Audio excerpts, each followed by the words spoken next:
It's official. Nintendo lost their lawsuit against Palworld. What a waste of resource and time just to lose. And I think they got back over 30K of like so-called damages or whatever. So Nintendo gets a certain amount for that. But my gosh, I'm just glad that it lost. Like, it's very sad that Nintendo tries so hard to take this down because it looks similar to like Pokemon, and yet you got games like in other platforms that also looks like Pokemon, right? But they're not taking the Pokemon name. It just looks a little bit similar, and maybe the style is very different, and the way that they battle is also very different. So, but they lost.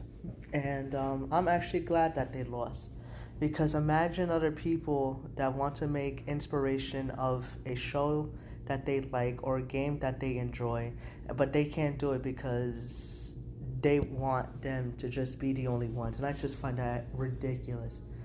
Highly stupid, in my honest opinion. But to each their own. Everyone can have their different point of view on it. But me personally, I am very glad that they lost. Well deserved. I just think that it was just nonsense. It was it was ridiculous.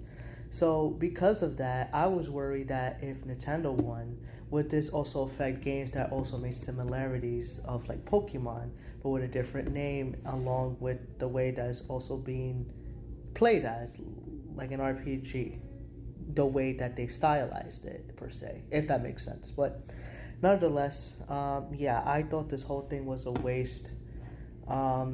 It's again, I think it's well deserved, the fact that Palworld doesn't have to be taken down.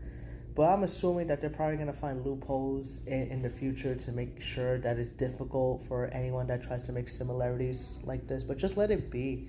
I never understood why it's like why certain companies, or I guess Nintendo in this case, has a major problem when it comes to people making, maybe not fan-made, but like highly similar to certain things. Now people say, oh, well, it's a ripoff, this and that. But every game has its own unique spin of things. Like are you really expecting games like, let's say 2D platform. Let's say Mario was the only platform that can only do 2D, two-dimensional platformers, and like nobody else couldn't do it. You realize how ridiculous that would have sounded if only one